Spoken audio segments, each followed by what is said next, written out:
रत्नागिरी के एक छोटे से गांव में शंभू रहता था। वैसे तो शंभू एक मामूली इंसान था जो एक ढाबे में मुलाजमत करता था, लेकिन उसके पास उसकी छोटी सी जमीन थी जहां उसने सालों पहले आम के पेड़ लगाए थे। देख रही हो मीनाक्षी, मेरे आम के दरख्त कितने बड़े हो गए। लेकिन अब तक इन पेड़ों पर आम क्यों नहीं लगे? बहुत जल्द ही लगेंगे और फिर हमारी जिंदगी बदल जाएगी। उम्मीद है ये सब बहुत जल्द हो। मीनाक्षी और शंभू मिलकर अपने आम के पेड़ों का अच्छे से ख्याल रखा करते थे। रोज सुबह सारे पेड़ों को पानी डालने के बाद ही शंभू अपनी नौकरी पर जाया करता था। आज फिर तुम लेट हो गए शंभू। माफ कर दीजिए मालिक, अगली बार से नहीं होऊंगा। वो मेरे एक दरख्त में कीड़े लगे थे तो मैं उसमें दवाई डाल रहा था। ठीक है, इतने सालों से तुम उन दरख्तों का ख्याल रख रहे हो, ऊपर वाला ही जाने उसमें कब फल आएंगे। आएंगे मालिक, जरूर आएंगे। उसी दिन शंभू को अपनी पगार मिली 10,000 रुपए। वो सारे पैसे लेकर बगल वाली दुकान पर गया। ये लो भाई, आपके 500 रुपये जो मैंने पिछले हफ्ते लिए थे। बहुत बहुत शुक्रिया। यहाँ से वो किराने की दुकान पर गया। आ गए भाई। मैं सोच ही रहा था कि अब तक तुम क्यों नहीं आए। खैर, आपके घर का सारा राशन मैंने पहले ही बांध दिया है। बहुत अच्छा किया। कितना हिसाब हुआ भाईजान? 2040 रुपए। ये लो। फिर शंभू दूध वाले के पास गया। ये लो भाई, तुम्हारे 1000 रुपये। अब बकाया खत्म, नया हिसाब शुरू। हाँ ठीक है। सबका हिसाब चुकाकर जब वो घर पहुंचा, आपका इंतजार कर रही थी। पगार मिली लगता है। यहाँ रख दीजिए सारा राशन। मिली भी और 3540 रुपए दे भी दिए। मतलब अब बस 6407 रुपए ही बचे हैं। हाँ, इसमें से खेत के लिए मुझे 3000 रुपए चाहिए। बिजली, मोटर, पानी का बिल वगैरह वगैरह। 500 मेरे महीने का खर्च और बचे हुए 3000 रुपए तुम रख लो। जो सामान लगे वो ले लेना और बाकी पैसे बचा लेना। जी ठीक है। मैंने सोचा था इस माह अगर 3000 रुपए से ज्यादा पैसे मिलते तो नई साड़ी खरीद लूंगी। वो अगले माह मेरी बहन की शादी है ना। तुम फिक्र मत करो, कुछ दिनों में मैं तुम्हारे लिए नई साड़ी ले आऊंगा। ठीक है जी। सारा हिसाब हो चुका था। अगली सुबह जब शंभू अपने आम के पेड़ों के पास पहुंचा तो वो हैरान था।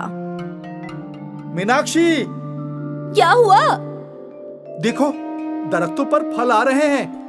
हे भगवान, ये हमारे पेड़ों की पहली फसल होगी। हाँ हाँ, उम्मीद है फसल बहुत अच्छी होगी ही। हमने इतने सालों से इतनी मेहनत जो की है। वो तो है।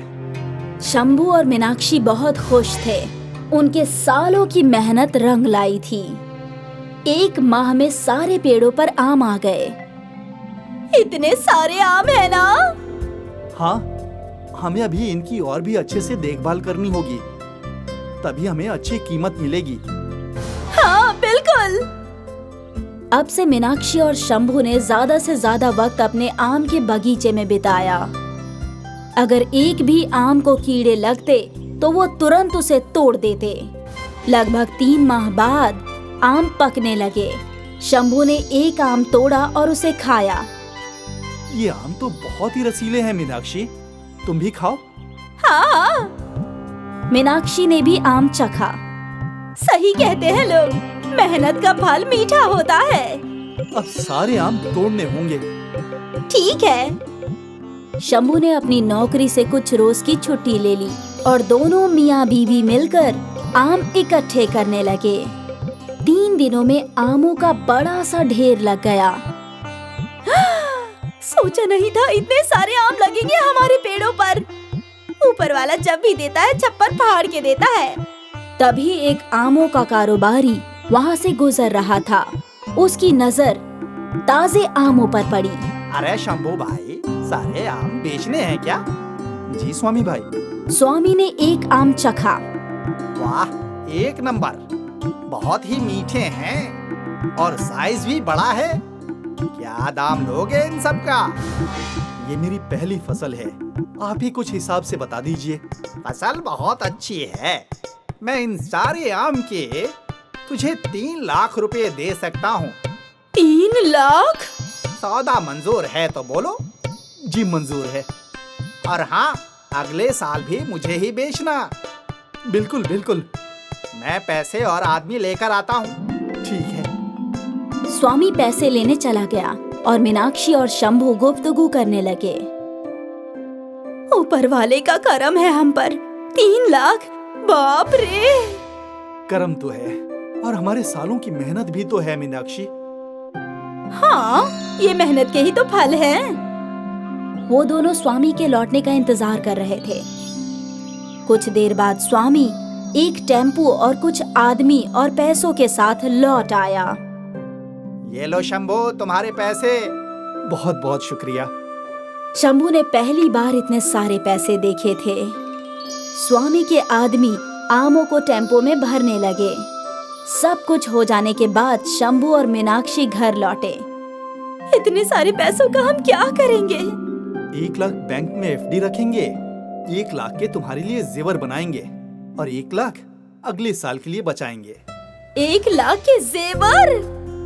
हाँ, जिंदगी भर मैंने तुम्हें दिया ही क्या है सिवाय इस मंगलसूत्र के। चलो अभी जेवर खरीदते हैं। अभी? हाँ अभी। मीनाक्षी और शंभू गहनों की दुकान पर पहुँचे। आदाब अर्ज़े खिमजी भाई। आदाब आदाब। बोलो शंभू भाई, क्या दिखाऊं? भाभी जी के लिए कान की बाली या अंगूठी? आप कान की बाली भी दिखाइए, अंगूठी भी और एक हार भी। ठीक है भाई। किमजी भाई ने पहले बालियां दिखाई। मीनाक्षी ने एक बाली पसंद कर ली। फिर अंगूठियां दिखाई। मीनाक्षी ने एक अंगूठी भी पसंद कर ली। फिर किमजी भाई ने हार दिखाया। मीनाक्षी ने भी एक हार पसंद कर लिया।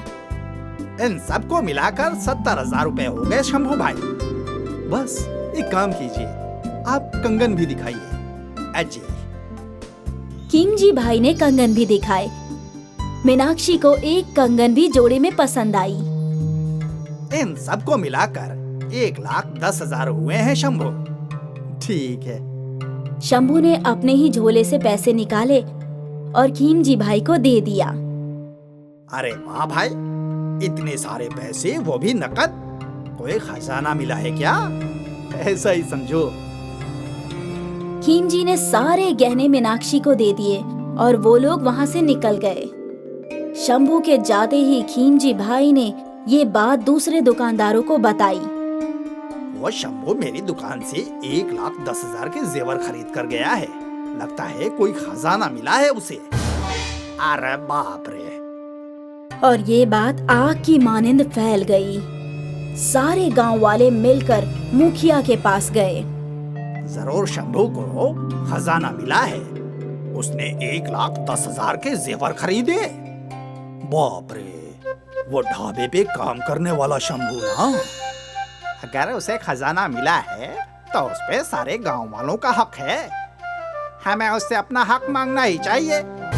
हाँ चलो। मुखिया के साथ सारे लोग शंभू के घर पहुँचे।